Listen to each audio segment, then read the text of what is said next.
Et pour démarrer, tout d'abord, cette édition spéciale Saint-André, on regarde ensemble ces images sur les berges de la Deûle. Se dressent depuis peu les nouvelles tours d'habitation qui forment l'éco-quartier de Sainte-Hélène. Inscrit en ville renouvelée depuis 1992, ce quartier de la commune, qui hérite d'une histoire industrielle lourde, est en pleine transformation.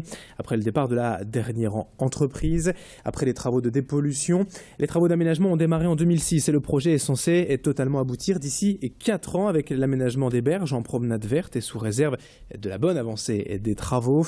Au total, plus de 600 logements construits ici qui pourront accueillir à terme plus de 1000 personnes. Des équipements publics comme une crèche devraient suivre ainsi qu'une nouvelle salle des fêtes. Bref, un tout nouveau quartier, un éco-quartier comme nous le présente le maire de Saint-André-les-Lilles, Olivier Hainaut.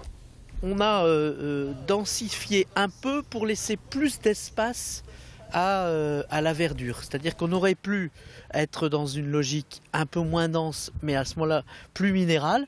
Nous, on a poursuivi une autre logique. Et quand vous allez dans les appartements, et tous les gens nous le disent, au fond, il y a un cadre de vie très agréable parce que votre paysage, c'est le paysage de la Deûle, c'est-à-dire qu'on a respecté un certain nombre de données et de principes pour favoriser la promenade, l'espace vert et d'en faire un lieu de loisirs et de rencontres demain. Autre symbole du renouveau d'ailleurs de Saint-André, les halls de la filature ouverts l'an dernier en février 2014 sur l'ancien site de l'usine textile Le Maire des Tombes, elle fermée depuis plus de 20 ans en 1992. Après les travaux de rénovation dans le pur respect de l'histoire architecturale du lieu, le site a fait peau neuve pour offrir aujourd'hui un complexe de réception événementielle. Quelques chiffres en détail, 6000 m² de bâtiments, un grand parking sécurisé, une cuisine tout équipée pour produire des repas sur place, puis les dernières installations technologiques, le tout pouvant accueillir près de 3700 personnes à peine à 5 minutes de Lille, des salons professionnels, des conventions, des congrès mais aussi des concerts. Un nouvel atout pour la ville de Saint-André que nous vous présente en détail le directeur commercial du site au micro de Rémi Pem. On a voulu vraiment préserver l'existant, donc l'âme de la filature. Comme vous avez pu voir, vous avez encore toutes les structures d'époque. On a juste fait une rénovation complète derrière, donc il a fallu travailler le lieu tout en préservant l'existant. Et aujourd'hui, il y a une âme particulière qui se dégage du site, et c'est pour ça qu'on a tenu à le travailler comme ça. Les travaux, grosso modo, 6 à 8 mois de travaux intensifs. Très intensif, voilà, pour arriver à ce résultat aujourd'hui. Donc 6 000 m² de bâtiment, 4500 m² exploitables. On a un parc, vous avez pu voir, qui est juste devant nous, qui fait 2000 m². Il y a un immense parking qui peut accueillir jusqu'à 1000 voitures, de façon à pouvoir travailler de façon autonome et facile et préserver effectivement l'environnement urbain. D'autres images dans cette édition spéciale. On enchaîne avec ce concours de cuisine en quelque sorte, un concours culinaire pour les plus jeunes au restaurant scolaire Les Peupliers. C'était il y a quelques jours. Sous l'égide de la commune, 14 jeunes de 9 à 12 ans ont participé, chacun devant réaliser 2 plats, 2 épreuves. Marc Fouché, meilleur ouvrier de France, était là pour guider tous ses apprentis et distribuer ses précieux conseils.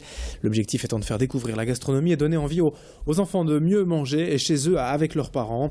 Tous ont en tout cas fait preuve d'imagination avec une belle présentation en prenant soin des formes et des couleurs tout en apportant du goût, de la saveur au plat. Retour sur cette belle journée culinaire à Saint-André avec les participants eux-mêmes au micro de Fanny Bourdillon. Personnellement, j'ai fait de la viande avec des poivrons.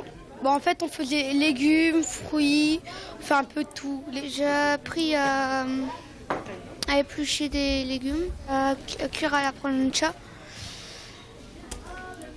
J'ai appris aussi à faire des boules en melon. Mon père en plus il est cuisinier.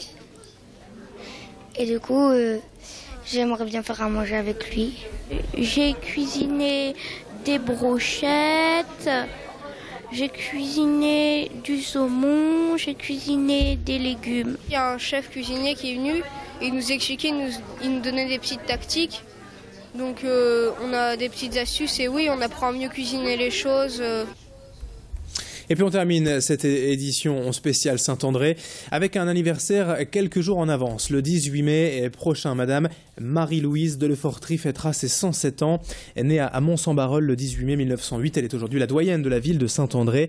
Elle a passé toute sa vie dans le nord, dans la métropole lilloise. Elle réside à Saint-André depuis maintenant 46 ans. Elle est une des pensionnaires de la maison de retraite du Clos Fleury. Elle a tout connu des événements marquants du XXe siècle, les 2 guerres mondiales notamment. Et avec son mari Robert de Lefortry qu'elle a épousé en 1933, elle a tenu un commerce de graineterie et de jardinage après la Seconde Guerre mondiale jusqu'à sa retraite il y a déjà 47 ans. Pour lui rendre hommage, je vous propose de l'écouter et peut-être de découvrir avec elle son secret de vieillesse. On me dit toujours, pensez à votre âge. Pourquoi penser à mon âge? J'y pense jamais, vous savez. Non. Je me sens bien sur mes jambes, je suis bien. Je suis jeune. Mais je ne pensais jamais arriver à cet âge-là. Jamais au grand jamais. Je ne mange pas beaucoup. Je ne bois pas. Je ne fume pas. Pourquoi voulez-vous que je ne sois pas en bonne santé? J'ai pas mal travaillé. Je crois que c'est ça qui vous entretient. Bon conseil, on termine ce journal. Merci à vous de l'avoir suivi. Très belle journée à toutes et à tous sur Grand Lille TV.